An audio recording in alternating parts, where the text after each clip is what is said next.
Hello everyone, आज हम लोग स्टडी करेंगे लॉजिक गेट के बारे में, जिसमें हमारा पहला टॉपिक है डिवाइस। तो नाम से ही स्पष्ट है, डिवाइस जो हमें लाभ पहुंचाए, ये यांत्रिक के अंतर्गत आता है। जैसे हमारा फ्रिज है, कूलर है, पंखा है, टीवी है, कंप्यूटर है और बहुत सारा दैनिक जीवन में जो उपयोग सामान है, ये सब डिवाइस कहलाता है। तो इन्हीं डिवाइस को हम लोग तीन तरह से क्लासिफाइड करते हैं। पहला है हमारा एनालॉग डिवाइस। तो एनालॉग डिवाइस वह डिवाइस होता है जो तुलनात्मक बेस पर हमें आउटपुट प्रदान करे। जैसे कि हमारा दीवार घड़ी घंटा और मिनट के कांटा में कंपैरिजन करके हमें आउटपुट प्रदान करता है। वैसे ही है रेक्टिफायर, ऑसिलेटर इत्यादि। दूसरा है हमारा डिजिटल डिवाइस। वह डिवाइस जो बाइनरी डिजिट 0 और 1 के बेस पर कार्य करे, वो कहलाता है हमारा डिजिटल डिवाइस। इसमें है उदाहरण स्वरूप ले सकते हैं हम लोग डायोड और ट्रांजिस्टर। अब तीसरा हमारा जो है हाइब्रिड डिवाइस। तो हाइब्रिड डिवाइस ये एनालॉग और डिजिटल दोनों का कुछ कुछ गुण प्रकट करे, यह डिवाइस कहलाता है हाइब्रिड डिवाइस। जैसे हॉस्पिटल में प्रदर्शित होने वाला पल्स रेशो को शो करने वाला कंप्यूटर, ये एनालॉग और डिजिटल दोनों की भांति कार्य करता है। एनालॉग रेस कुछ इस प्रकार से रहता है साइन शेप में, और डिजिटल वेव जो सिग्नल रहता है वो ये इस आकार में रहता है। आइए आगे बढ़ते हैं। डिजिटल इलेक्ट्रॉनिक हमारा नेक्स्ट टॉपिक है, डिजिटल इलेक्ट्रॉनिक। तो जो डिजिटल नाम से ही स्पष्ट है, डिजिटल डिवाइस के बारे में हम लोग पढ़े जो बाइनरी डिजिट के बेस पर कार्य करता है। वैसे ही डिजिटल इलेक्ट्रॉनिक है जो बाइनरी डिजिट्स और विद्युत से संबंधित कार्य करता है। तो which is acting based on binary digits, मतलब जो 0 और 1 के बेस पर कार्य करता है वह डिजिटल इलेक्ट्रॉनिक के अंतर्गत आता है। इसके अंतर्गत हम लोग और आगे बढ़ेंगे, लॉजिक गेट पढ़ेंगे, क्योंकि हमारा टॉपिक ही है logic gate.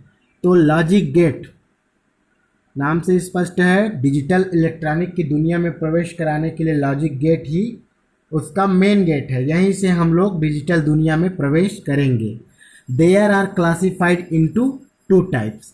First type is basic logic gate, जिसके अंतर्गत आर गेट, एंड गेट और नॉट गेट का स्टडी करेंगे। And second type is universal logic gate, जिसके अंतर्गत नंड गेट, नॉर गेट का स्टडी हम लोग करेंगे। चलिए आगे बढ़ते हैं। चलिए गेट को सीखने से पहले हम लोग बाइनरी डिजिट्स के बारे में स्टडी कर लें, कुछ जान लें। तो 0 और 1 ही क्या कहलाता है हमारे डिजिटल इलेक्ट्रॉनिक में, बाइनरी डिजिट्स कहलाता है।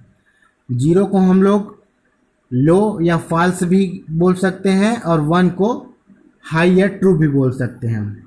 हम लोग और समझ सकते हैं, जैसे हमारा जो दशमिक नंबर रहता है, जैसे संख्या है हमारा, इसको हम लोग बाइनरी में किस प्रकार से कन्वर्ट करेंगे वो नीचे दिया गया है, देखिए। 0 को हम लोग 0 से ही शो करेंगे। 0 को मैं क्या बताया हूँ, बाइनरी डिजिट में इसको हम लोग लो भी बोल सकते हैं, लो।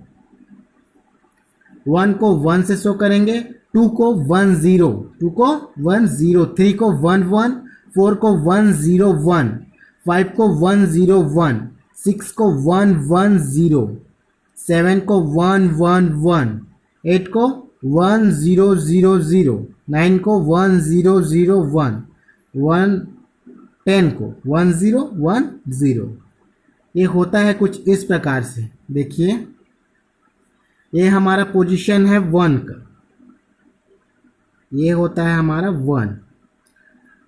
अब ये हो गया 1 और ये सेकेंड का सीरीज चलेगा तो ये 2 के लिए है, और थर्ड अगर हमारा संख्या है तो ये 4 के लिए, और फोर्थ है हमारा तो ये 8 के लिए, फिफ्थ नंबर का है तो हमारा 16 के लिए है।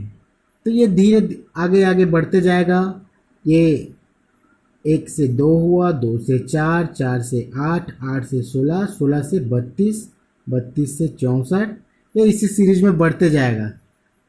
हमारा जो दशमिक संख्या बढ़ते जाएगा, इकाई से दहाई होगा तो ये दोनों आते जाएगा, दहाई से सैकड़ा होगा तो ये तीनों आते जाएगा, सैकड़ा से हज़ार हुआ तो ये चारों। तो इस प्रकार से है।